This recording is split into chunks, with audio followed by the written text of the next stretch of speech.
Apa? Sebentar dong Pak, mungkin terkait debat hari ini seperti apa sih Pak? Kamu dari mana? Dari media Pak. Dari media Dia Bapak. media mana? Dari cumi-cumi Bapak. Hah? Cumi-cumi. Ah. Bagaimana sih Pak melihat persidangan Nikita Mirzani ini dengan jaksa yang dramanya cukup panjang di dalam ruang persidangan? Iya, itu kan kalau saya ngelihat itu satu proses saja. Siapa yang merasa mungkin sepanjang lihat dulu deh. Itu masih di dalam saat berjalannya proses persidangan tidak.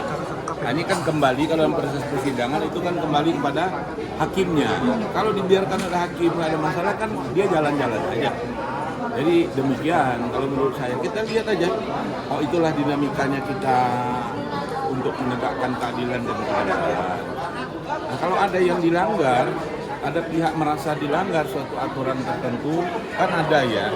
Kalau misalnya hakim yang melanggar katakanlah ininya kode etiknya dia, ada yang namanya KY, Komisi Yudisial.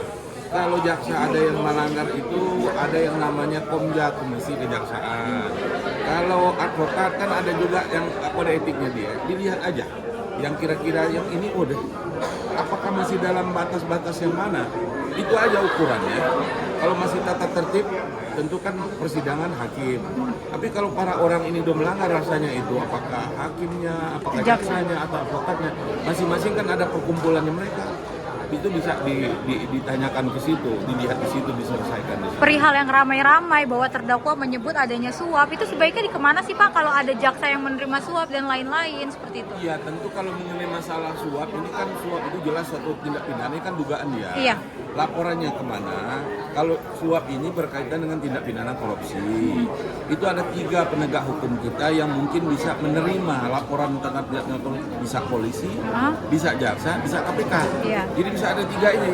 Kalau memang ada dugaan itu, tentu kan harus ada bukti kan ya, harus ada 2 alat bukti. Nah kalau nggak ada nanti mereka nggak akan lanjutkan. Gitu. Jadi pihak merasa oh ada kayak gini, menurut saya tempuhlah prosedur. Karena setiap ada jalur, hukum pidana ada jalur. Kalau katakanlah sistem peradilan pidananya tadi, apakah polisi ada pengawas internalnya mereka, kemudian juga ada yang Kompolnas. Kalau jaksa ada juga Jamwasnya, ada juga Komja, Komisi Kejaksaan. Hakim juga begitu. Ada Komisi Yudisial, ada juga yang badan pengawasan hakim itu ada. Jadi kalau hukum ya itu 3 orang tadi. Apakah ini yang umum? Kalau yang umum tentu kan ada larinya adalah polisi kan. Kalau korupsi 3 tadi. Kalau KPK, ya. baru ini adalah kode etik itu tadi jalurnya. Kalau tata tertib mungkin itu jaksa. Lihat aja itu mereka lah yang paham jalannya yang mana. Mungkin Pak melihat adanya jaksa juga yang merekam gitu. Kalau dalam menurut pandangan Bapak sebagai saya lihat gini. Ini ada nggak larangan merekam itu? Lari ke aturan. Kalau saya kan hukum kan kita ada nggak dilarang merekam itu? Itu kan persoalan. Kalau yang kalau bilang ada itu yang dilanggar, kan bisa dilapor proses. Kecuali itu ada perdamaian di antara mereka lain. Nah itulah proses untuk menyelesaikan suatu masalah bisa dilakukan secara damai. Kalau tidak tempuh jalur yang saya sebutkan tadi. Pak tadi kan disinggung soal marwah pengadilan tadi yang disinggung itu bagaimana sih Pak, maksudnya kayak terkontaminasi katanya ya? Ya marwah itu kan ingin pengadilan itu adalah tempat mencari keadilan ya. Tentu tempat mencari keadilan apalagi dia nanti akan lahir suatu putusan berdasarkan ketuhanan yang Maha Esa. Yang namanya Tuhan itu kan suci, janganlah tercemar kan begitu. Idealnya kan begitu. Nah, kalau ada hal-hal yang nggak itu masih dalam batas toleransi atau tidak? Mungkin di sini. dalam hal ini mungkin merendahkan kejaksaan nggak sih Pak? Merendahkan seorang jaksa nggak sih kalau dilihat dari itu kan kembali lagi ke mereka merasa direndahkan enggak? Itu kan sangat subjektif juga. Kalau dia merasa apa proses jalur, tempuhlah jalur yang ada. Kalau kita merasa direndahkan, jalur mana nih? Masih kode etik saja, kan ada ranah hukum. Kan itu dia. Itu mereka yang akan paham. Tentu sebelum melangkah, tentu kan harus dibicarakan dulu di internal mereka kan. Ini di mana nih? Pastilah setiap setelah sidang itu Misalnya kayak jaksa nanti akan ada evaluasi, pihak pengacara akan evaluasi lagi jalan sidang itu akan ada. Kalau sebaiknya tuh seperti itu, begitu persidangan selesai, kadang-kadang kan waktunya kalau sidang sampai malam, kapan mereka untuk evaluasi? Mungkin besoknya, bagaimana jalan sidang kemarin? Kalau kayak gini merasanya kan udah direndahkan atau tidak, atau masih betul, udahlah. Nah itu kan kembali kepada mereka.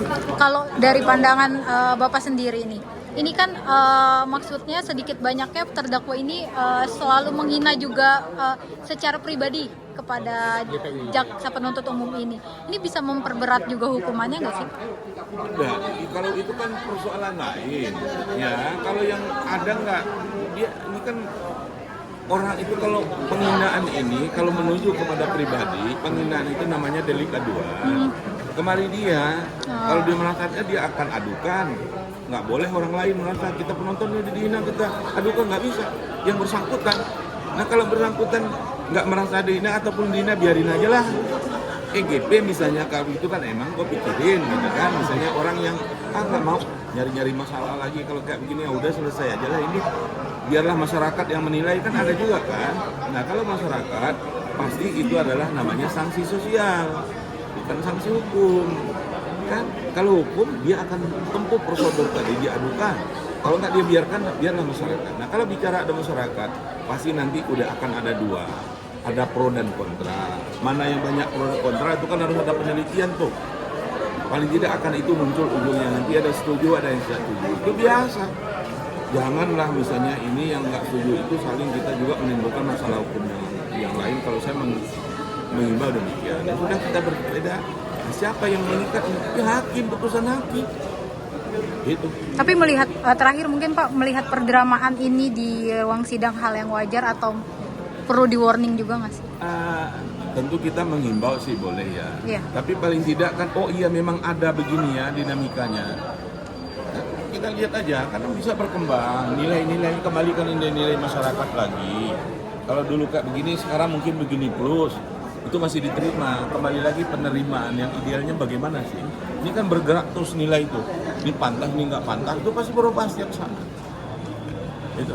Pak, mungkin melihat persidangan ini kita mungkin ada katanya ada konten of court apa enggak sih maksudnya dalam persidangan? Karena kita kan sudah ada udah cukup yang itu. Kalau bicara konten pokoknya yang tadi aja, jangan kita ulang lagi nanti. Ini yang tadi langkah-langkahnya.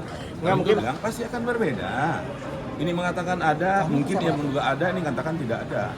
Ada atau nggak adanya tentu kan harus ada dulu satu putusan pengadilan kan. Kan kalau secara hukum kan seperti itu. Kalau pendapat pasti akan berbeda-beda pendapat. Ini begini, ini begini, biasa, terimalah perbedaan pendapat itu. Ya kan kalau kita nggak terima tentu kan ada tahap proses hukum. Tinggal itu. Tapi melihat